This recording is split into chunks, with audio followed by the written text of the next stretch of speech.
नमस्कार दोस्तों, स्वागत है आपका हमारे YouTube चैनल पर, जहां हम दवाइयों से जुड़ी सटीक और सरल जानकारी आपके लिए लाते हैं। आज हम बात करने वाले हैं एक बेहद महत्वपूर्ण और विशेष दवा के बारे में, जिसका नाम है कैपगोलन टैबलेट। तो चलिए शुरू करते हैं पूरी जानकारी डॉक्टर जैसी भाषा में, लेकिन आसान शब्दों में।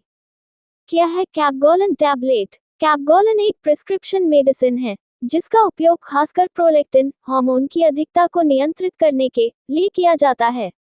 इसका सक्रिय घटक होता है कैबगोलाइन। ये दवा डोपामिन एगोनिस्ट श्रेणी की होती है और यह पिट्यूटरी ग्रंथि में प्रोलैक्टिन के स्राव को कम करती है। आइए जानते हैं प्रोलैक्टिन हार्मोन क्या है और इसकी अधिकता से क्या होता है। प्रोलैक्टिन एक ऐसा हार्मोन है जो शरीर में मुख्य रूप से महिलाओं में दूध उत्पादन के लिए जिम्मेदार होता है। लेकिन जब ये हार्मोन सामान्य से ज्यादा बनने लगता है तो कई समस्याएं हो सकती हैं, जैसे महिलाओं में अनियमित पीरियड्स, बांझापन अर्थात इनफर्टिलिटी, ब्रेस्ट से दूध का रिसाव बिना प्रेगनेंसी के, पुरुषों में कामेच्छा की कमी और स्तनों का बढ़ना। इस स्थिति को हाइपरप्रोलैक्टिनेमिया कहा जाता है। इसी स्थिति के इलाज में कैपगोलन टैबलेट का इस्तेमाल किया जाता है।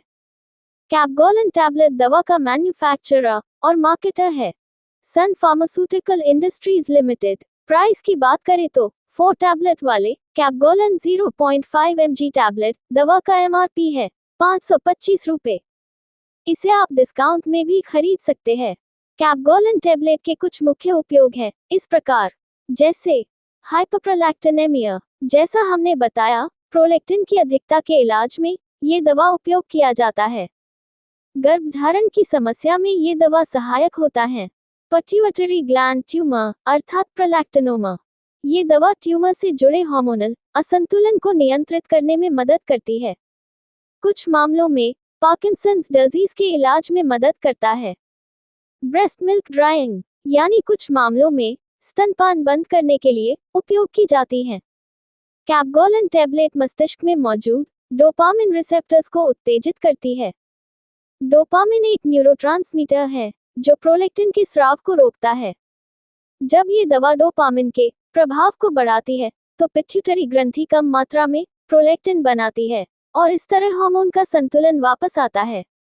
कैपगोलन टैबलेट की डोसेज डॉक्टर की सलाह के अनुसार ही लें। आमतौर पर हफ्ते में 1 या 2 बार इसका सेवन किया जाता है। खाली पेट या खाने के बाद लिया जा सकता है। इसे निगलें, चबाएं नहीं।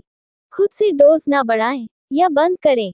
हर व्यक्ति की स्थिति अलग होती है, इसीलिए सही डोज और समय के लिए डॉक्टर की सलाह अनिवार्य है।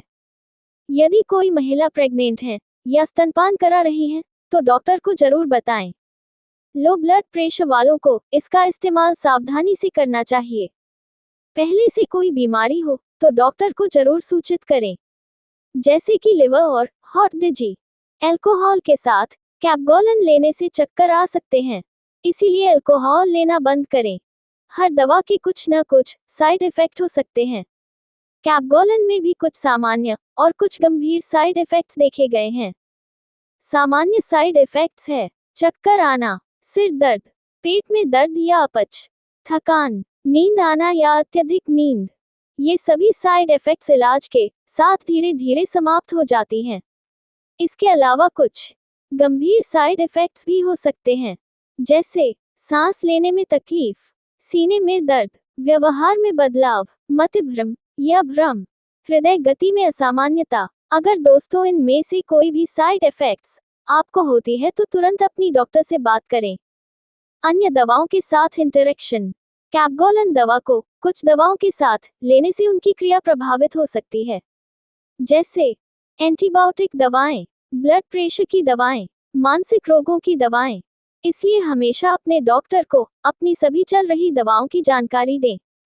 कैपगोलन टैबलेट को ठंडी और सूखी जगह पर रखें, बच्चों की पहुंच से दूर रखें और दवा लेते समय एक्सपायरी डेट जरूर चेक करें। डॉक्टर की सलाह के बिना इसका सेवन ना करें। नियमित रूप से प्रोलैक्टिन लेवल की जांच कराते रहें। अचानक दवा बंद ना करें। अगर आप प्रेग्नेंट होना चाहती हैं तो डॉक्टर से कब दवा बंद करनी है ये जान लें। इस दवा से होने वाले साइड इफेक्ट्स को हल्के में न लें। तो दोस्तों, कैप्गोलिन एक बेहद असरदार दवा है जो हार्मोनल असंतुलन की जड़ पर काम करती है, लेकिन इसे सिर्फ और सिर्फ डॉक्टर की सलाह से ही लेना चाहिए। इसका सही और समय पर उपयोग कई गंभीर समस्याओं से छुटकारा दिला सकता है। उम्मीद है दोस्तों, आपको हमारी यह जानकारी पसंद आई होगी। अगर आपको वीडियो अच्छा लगा हो तो लाइक और शेयर जरूर करें, और ऐसी ही महत्वपूर्ण दवाइयों की जानकारी पाने के लिए चैनल को सब्सक्राइब करना ना भूलें। हमसे जुड़ने के लिए धन्यवाद। फिर मिलेंगे एक नई दवा की जानकारी के साथ।